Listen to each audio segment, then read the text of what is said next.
बिस्मिल्लाहिर्रहमानिर्रहीम। अस्सलाम वालेकुम। मैं डॉक्टर सादिक अली आज एक और लेक्चर के साथ आप लोगों के साथ मुखातिब हूँ। जैसा कि हम NRE स्टेप 1 जो अपकमिंग एग्ज़ाम है उसके लिए हम हाई यील्ड टॉपिक्स पिछले कुछ वक्त से कर रहे हैं और बहुत सारे लेक्चर उसके अंदर ऑलरेडी हमारी कवर भी हो चुके हैं और हम उसके अंदर सर्जरी के ऊपर कुछ इम्पोर्टेंट टॉपिक्स के ऊपर लेक्चर्स करा रहे थे। आज उसका हम नेक्स्ट टॉपिक्स डिस्कस करेंगे। सर्जरी के अंदर ये दो टॉपिक्स ऐसे हैं, आप लोग चाहे किसी भी मेडिकल एग्ज़ाम में जाए, चाहे वो NRE है चाहे बेसिक्स एग्ज़ाम है, कहीं पे भी आए तो आप लोग को इन दो टॉपिक से ज़रूर क्वेश्चन मिलते हैं। एक का नाम है एपिड्यूरल हीमाटोमा, दूसरे का नाम है सब ड्यूरल हीमाटोमा। तो सबसे पहले तो आप लोग को मैं बता दूं कि हीमाटोमा क्या होता है। What is the word haematoma mean? Very very important word in the surgery. ये समझना इंतहाई ज़रूरी है। देखिए मैं आप लोगों को यहाँ पे एक मिनी डायग्राम के ज़रिए अगर आप लोगों को समझा सकूँ। फॉर एग्जांपल ये एक ब्लड वेसल है, ठीक है जी, that is called blood vessel. अब इस ब्लड वेसल के अंदर आप लोगों को पता है कि देयर इज़ ब्लड, इसके अंदर ब्लड होता है। अगर इस ब्लड वेसल के अंदर इंजरी हो जाए और यहाँ पे जनाब इसकी इंजरी हो जाए और इंजरी के दौरान यहाँ से खून निकलना शुरू हो जाए, फॉर एग्जांपल ब्लड निकलना शुरू हो जाए और ये ब्लड जाके बाहर क्लॉट बन जाए। क्या बन जाए? क्लॉट। तो we can say if the blood become clot outside the blood vessel that is called haematoma. इसको हम क्या कहेंगे? हीमाटोमा। तो इसमें ओमा ज़रूर है बट ये कैंसर नहीं है। It is the collection of blood clot outside the blood vessel that is called hematoma. very very important topic to know. अब यहाँ पे इस टॉपिक को स्टार्ट करने से पहले इसकी थोड़ी सी एनाटमी या डायग्राम समझते हैं कि इसका मतलब क्या है। देखिए यहाँ पे एक छोटी सी डायग्राम के अंदर मैंने सब कुछ आप लोगों को एक्सप्लेन किया है। यहाँ पे ये जो रेड कलर मैंने ड्रा की है, इमेजिन करें ये स्कल बोन है। क्या चीज़ है? That is called the skull bone. ये हमारे पास स्कल बोन है। दूसरी बात, अगर आप लोग बिल्कुल इंटीरियरली या अंदर इंटरनली आए, फॉर एग्जांपल ये हमारे पास ब्रेन मैटर है, ठीक है जी, तो सबसे बाहर स्कल है और सबसे अंदर प्रोटेक्टेड ये ब्रेन मैटर है। अब अगर आप स्कल वाली साइड से ब्रेन की तरफ अंदर की तरफ जाएंगे तो we can go from outer to inner. हम बाहर से अंदर की तरफ जाएंगे तो स्कल बोन के बाद ये जो ब्लैक कलर की लाइन है इसको हम कहते हैं D, that is called dura mater. फिर इस डी के बाद जो ब्लू कलर की लाइन है इसको हम कहते हैं ए, दैट इज कॉल्ड एरिकनाइड मैटर। और फिर सबसे आखिर में जो ब्रेन के साथ एडहेरेंट है, डिलिकेट लेयर है, that is called P, which is called पाया मैटर। तो अगर हम स्कल बोन से ब्रेन की तरफ नीचे आ रहे, अंदर की तरफ आ रहे, from outer to inner side, तो सबसे पहले बाहर की तरफ dura mater, arachnoid mater and pia mater. ठीक है जी, ये तो आप लोग को समझ आ गई। अब देखें यहाँ पे एक पोटेंशियल स्पेस है। अब इस स्पेस को मैं 1 लिखता हूँ इसलिए ताकि आप लोगों को समझने में आसानी हो। This is a potential space between skull bone and dura mater. तो स्कल बोन और ड्यूरा मैटर के दरमियान जो पोटेंशियल स्पेस होता है इसको हम कहते हैं epidural space, that is called epidural space. फिर यहाँ पे अब इसको मैं रेड कलर से 2 लिखता हूँ। अब ये जो 2 जहाँ पे मैं लिख रहा हूँ ये ड्यूरा मैटर एरिकनाइड मैटर के नीचे है, दैट इज कॉल्ड सब ड्यूरल space. So the space above dura, that is epidural या extradural space, and the space below dura and above arachnoid, that is called subdural space. ये 2 चीज़ें आप लोगों ने समझनी है, एक एपिड्यूरल एक सबड्यूरल। अगर इस एपिड्यूरल स्पेस के अंदर वेसल, ब्लड वेसल इंजर्ड हो जाए, वहाँ से ब्लीडिंग स्टार्ट हो जाए और वो ब्लड बाहर जाकर कलेक्ट होता है तो उस स्टेट को हम कहते हैं एपिड्यूरल या एक्स्ट्रा ड्यूरल हीमाटोमा। लेकिन अगर यहाँ पे सब ड्यूरल स्पेस के अंदर अगर वेसल इंजर्ड होते हैं, वहाँ से ब्लीडिंग स्टार्ट होती है और अगर ब्लड बाहर निकल के सब ड्यूरल स्पेस के अंदर कलेक्ट होता है तो उसको सब ड्यूरल हीमाटोमा कहते हैं। तो सबसे पहले हीमाटोमा क्या है? It is the collection of blood outside the blood vessel. If it is occurring in the epidural space तो epidural hematoma है, और अगर वो सब ड्यूरल स्पेस में होता है तो वो सब ड्यूरल हीमाटोमा है। ठीक है जी, अब आते हैं इसकी डेफिनेशन की तरफ। अब आसान हो गया। What is epidural haematoma? That is a collection of blood between dura mater and skull bone. जो स्कल बोन की मेनिंजियल लेयर है उसका और ड्यूरा मैटर के दरमियान जो हमारे पास फॉर एग्जांपल ब्लड की कलेक्शन है वो एपिड्यूरल हीमाटोमा, बट अगर ब्लड की कलेक्शन ड्यूरा और एरेक्नाइड के दरमियान हो जाए, यहाँ पे हो जाए, तो इसको सब ड्यूरल हीमाटोमा कहते हैं। ठीक है जी। अब कौन से लोग होते हैं या किन लोगों के अंदर एपिड्यूरल हीमाटोमा के चांसेस ज़्यादा होते हैं? जिन लोगों में trauma to the skull bone इसकी हिस्ट्री हो, like for example 90% of the cases of epidural haematoma that is highly associated with trauma to the skull, and some condition very rare cases coagulopathy, like for example bleeding disorders के अंदर अगर platelets problem है, clotting factor की issue है, तो वहाँ से spontaneous bleed हो सकती है। But epidural haematoma 90% chances due to trauma to the skull bone. यहाँ पे जो सब ड्यूरल हीमाटोमा है इसके अंदर मेजॉरिटी तकरीबन 70-80% जो लोग होते हैं they are alcoholic. Advance age के साथ साथ भी होता है, and some time we don't know the exact cause of subdural haematoma.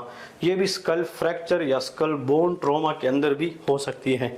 लेकिन older age, alcoholism followed by haematoma, think about subdural haematoma. लेकिन skull trauma followed by haematoma, think about epidural haematoma.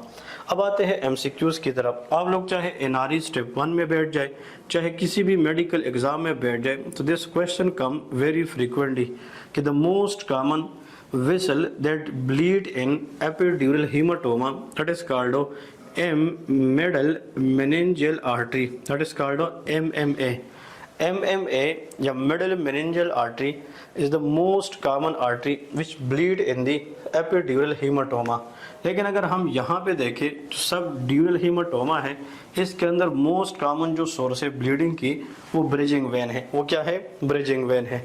अब अगर एक patient है उसको school trauma हो जाए, अब ट्रॉमा किस तरह होता है? रोड ट्रैफिक एक्सीडेंट हो जाए, मतलब व्हीकल कोलिजन हो जाए, या फॉलिंग फ्रॉम द हाइट, या कोई बंदा बैक एंड से ड्यूरिंग द फाइट कोई जोरदार या कोई सख्त चीज़ से बंदा जोर से बंदा मारे, इन सब की वजह से स्कल ट्रॉमा में जब एपिड्यूरल हीमाटोमा होता है, most of the cases patient के अंदर क्या होता है प्रेजेंटेशन में? That is lucid interval. What is lucid interval? Actually इसमें पेशेंट क्या होता है, suddenly majority in the cases the patient become unconscious, और फिर अनकॉन्शियस होने के बाद कुछ वक्त के लिए वो दोबारा होश में आता है और फिर बेहोश हो जाता है। So the consciousness state between two unconsciousness, that is called a lucid interval, and that is most likely all the time seen in epidural hematoma. और इसके बाद मेंटल स्टेटस चेंजेस या अल्टर्ड मेंटल स्टेटस, लेकिन इसमें जो symptom है वो gradual आते हैं, वेरी स्लोली। मैं इसका एक टिपिकल सिनेरियो बताता हूँ। देखिए पढ़ते तो सब है, लेकिन ये जो सिनेरियो बिल्डिंग कंसेप्ट है ये सबको नहीं पता होता, और आप लोगों को यही चीज़ सीखनी है अगर आप लोगों ने आगे परफॉर्म करना है। मतलब एग्जाम के अंदर आता है कि एक स्पेक्टेटर है, तमाशाई है, क्रिकेट देख रहा था, और ड्यूरिंग द क्रिकेट प्ले उनको जनाब हार्ड बॉल लग गई सर पे। ठीक है, उस दौरान पेशेंट थोड़ा सा मतलब ये है कि सेमी कॉन्शियस हो गया, लेकिन 5 से 6 मिनट या 10 मिनट के बाद उसकी जो पूरी मेंटल स्टेटस थी वो अलर्ट हो गई और उसकी कॉन्शियसनेस दोबारा ठीक हो गई। फिर वो उसने पूरा मैच भी देखा, मैच के बाद उसने खुद भी थोड़ा खेला, रात को सोया और सुबह सवेरे उठा, द पेशेंट वाज डेड। इसका मतलब ये है कि सब ड्यूरल हीमाटोमा के अंदर जो सोर्स ऑफ ब्लीडिंग है वो ब्रिजिंग वेन है, और वेन जो है उससे ब्लीडिंग आहिस्ता आहिस्ता हो रही है, ऊजिंग हो रही है। तो उस टाइम पे पेशेंट को कुछ नहीं होता क्योंकि सिम्टम को आने में टाइम लगता है, और जब आहिस्ता आहिस्ता ब्लीडिंग पूरी रात होती रही, एक वक्त आता है कि इतना ज़्यादा ब्लड कलेक्ट हो जाता है कि it can cause pressure effect on the brain. तो इसलिए जब बहुत ज़्यादा हीमाटोमा एकदम ज़्यादा ब्लड इकट्ठा हो जाए तो ब्रेन को कंप्रेस करेगी, और ब्रेन का जो मैटर है जो नॉर्मल पार्ट से उसको मिसप्लेस होने की कोशिश करती है, जिसको हम ब्रेन हर्निएशन भी कह सकते हैं। तो कहने का मतलब यह है कि जो सिम्टम है सब ड्यूरल हीमाटोमा के अंदर it is gradual onset and the patient become unconscious. ठीक है जी। अब आते हैं इम्पोर्टेंट पॉइंट की तरफ। एक और बहुत इम्पोर्टेंट पॉइंट जो आप लोगों को समझनी है कि what is the CT finding. CT scan की जो फाइंडिंग है एपिड्यूरल हीमाटोमा में दैट इज कॉल्ड बाइकन्वेक्स। अगर आप लोग इसका गूगल करेंगे, मतलब कुछ पिक्चर देखेंगे, तो बिल्कुल उन लोगों ने लेमन शेप बाइकन्वेक्सिटी दिखाई है। सो बाइकन्वेक्स या lemon shaped haematoma on CT scan, think about epidural haematoma. लेकिन अगर हम इसका कंपैरिजन सब ड्यूरल से करेंगे तो उसमें बाइकनकेव या बनाना शेप क्या होता है, हीमाटोमा। सो लेमन शेप या biconvex shape that is a hallmark of epidural haematoma. लेकिन बाइकनकेव या banana shape haematoma that is classically seen subdural haematoma. इसमें जब भी पेशेंट हम हिस्ट्री के मुताबिक, प्रेजेंटेशन के मुताबिक और investigation, the best initial source of investigation for both haematomas that is called CT scan. हम सीटी स्कैन फाइंडिंग से मालूम करते हैं कि आया इट इज एपिड्यूरल और सबड्यूरल। तो हीमाटोमा की साइज जितनी ज़्यादा होगी उतने सिम्टम ज़्यादा होंगे, उतना कंप्रेशन इफेक्ट ज़्यादा होगा, उतना ज़्यादा चांस है कि देयर इज ब्रेन हर्निएशन। और जितना हीमाटोमा कम होगा, सिम्टम कम होंगे, ब्रेन हर्निएशन के चांसेस भी कम होंगे। इसकी ट्रीटमेंट की अगर हम बात करें so that is called surgical evacuation. जो हीमाटोमा है हम क्रेनियाटमी करते हैं, लार्ज बोर क्रेनियाटमी करते हैं, और मतलब जहाँ पे हीमाटोमा है उसको हम बाहर निकालते हैं। So that is what all about between extra ड्यूरल haematoma and सब ड्यूरल हीमाटोमा। और आप लोग को मैं एक और बात यहाँ पे बताता चलूँ कि यहाँ पे देखिए ये ड्यूरा के ऊपर है तो दैट इज एपिड्यूरल, जो ड्यूरा के नीचे है दैट इज सब ड्यूरल, और ये एरेक्नाइड के नीचे है। ये जो थर्ड नंबर है ये एरेक्नाइड के नीचे है दैट इज कॉल्ड सब एरेक्नाइड स्पेस। तो एपिड्यूरल स्पेस में हीमाटोमा का नाम एपिड्यूरल हीमाटोमा, सब ड्यूरल में सब ड्यूरल हीमाटोमा। लेकिन यहाँ पे सर्कल ऑफ वेलस है, और आप लोगों को पता है कि एंटीरियर कम्युनिकेटिंग आर्टरी और एंटीरियर सेरेब्रल आर्टरी के दरमियान अगर एबनॉर्मल विसल की पाउचिंग होती है, बेरी एनुरिज्म, तो सब अरेक्नाइड ह्यूमरेज होता है। ठीक है जी।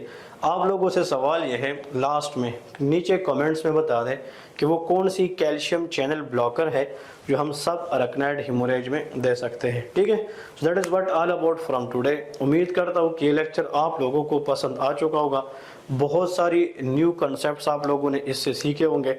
इंशाल्लाह कल आप लोगों को फिर एक नए लेक्चर के साथ मिलेंगे।